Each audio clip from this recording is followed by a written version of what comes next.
Old Billy's departure left behind not just notes but revelations. In this episode, we confront one of his most provocative writings, The End of Death by Life. A text that dares to question politics, religion, and even our deepest fears about existence.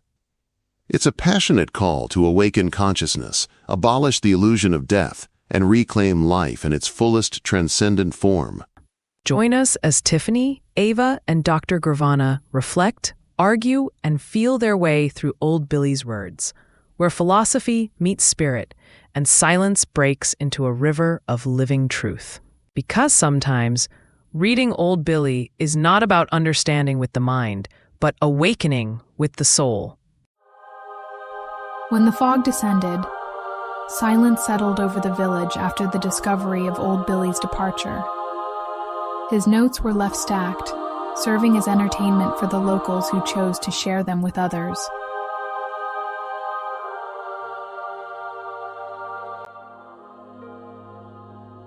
Number 038. The End of Death by Life. The human race is essentially political, and in this condition, imbalances have existed. Dictatorships consolidated themselves based on what they made their people believe. Limitations were instilled in the poor so that they would work heavily for the wealthy, always walking in the same restrictive circle. Human evolution has been slow without the exploitation grounded in distortions of truth, conveniently kept in the dark.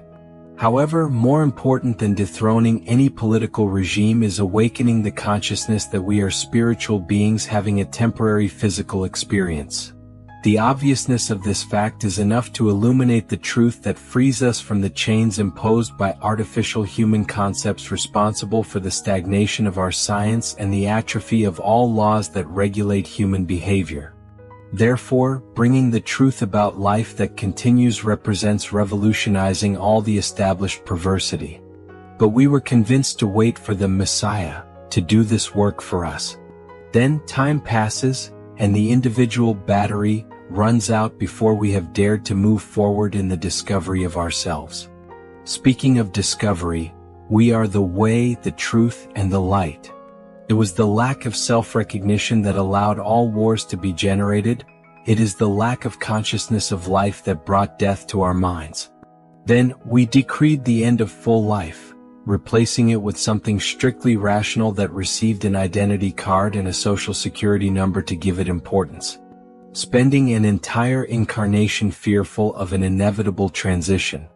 Can anything be less logical than this? How obvious must the obvious be to be noticed? Nature offers a basic time for a physical experience, and that should be enough. But intelligent humans prefer to replace this natural life with such a thinking race of nonsense, unable to connect the obvious right in front of their noses. Then come laws and more laws of limitations and subservience with a code of rights based on ignorance of what life truly is in its original simplicity. Oh, come on. How much land or gold or bonds or treasury bills can a being take with them to the next plane of this human experience? We are living beings, and we need to learn more about our true identity to learn another reality and update our physical experience rules. With other values and perspectives, guided by the unlimited condition of transcending and unifying multidimensional planes of consciousness. When we abdicate our original power, we set aside the energetic capacity to channel basic solutions for well-being. We know, and we have already proven our innate nuclear capacity in every smallest part of a body, which contains all the elements of the periodic table. Our physical body is the synthesis of the material world, and our brain can do much more than we dare to apply. The energy mass that leaves the body after death can already be weighed and monitored, leaving no doubt that this unfolding transfers our essence of life to another time-space reality.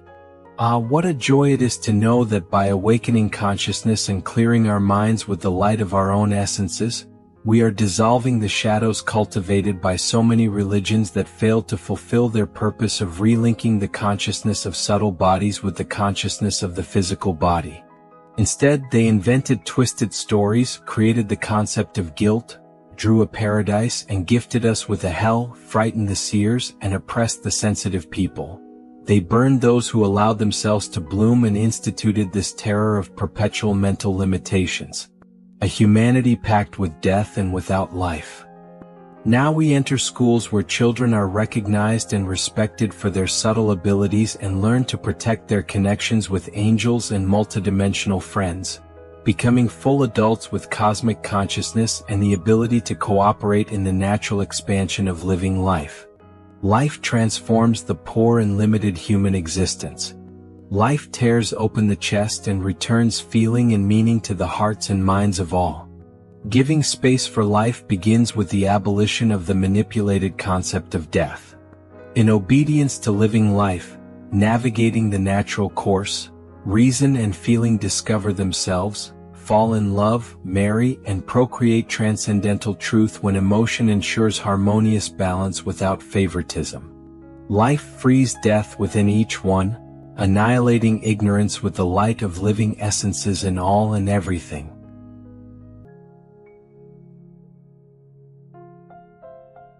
This particular text deeply affected our dear Tiffany.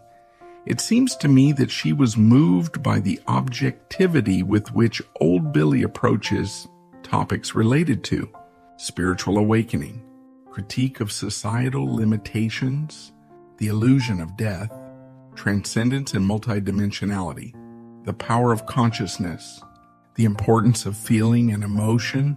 Using a balanced mix, Old Billy applies doses of passionate and revolutionary, esoteric and philosophical, critically of established institutions, hopeful and visionary, to point in the direction of a much greater perspective on human possibilities.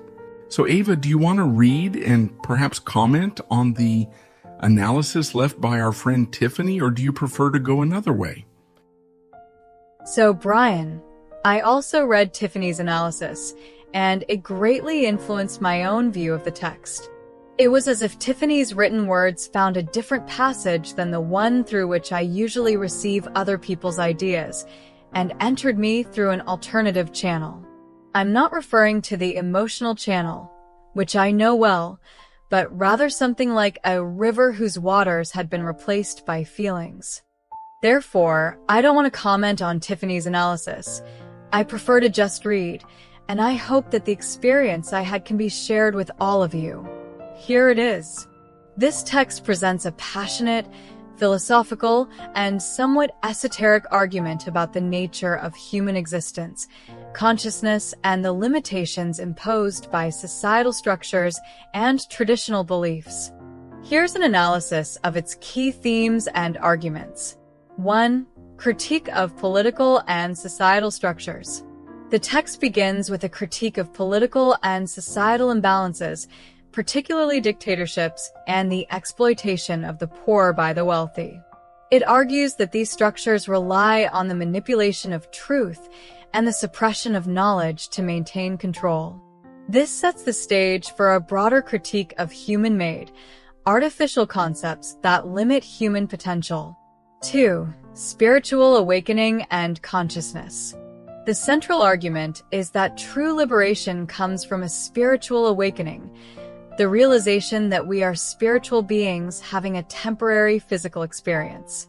This awakening is seen as a revolutionary act that can dismantle the chains of societal and intellectual oppression. The text emphasizes self-discovery and the recognition of our inherent light and truth. 3. The illusion of death. A significant focus is on the concept of death, which the text portrays as an illusion created by a lack of consciousness. It argues that we have replaced a natural understanding of full life with a rational, limited view that emphasizes mortality. The fear of death is seen as illogical and a product of ignorance. 4. Transcendence and multidimensionality. The text advocates for transcending our current limitations and embracing a multidimensional understanding of reality. It suggests that we have innate nuclear capacity and that our brains are capable of much more than we realize. The concept of an energy mass that leaves the body after death is presented as evidence of a continuing existence beyond the physical. 5. Critique of religious institutions. Religious institutions are heavily criticized for failing to connect people with their true spiritual nature.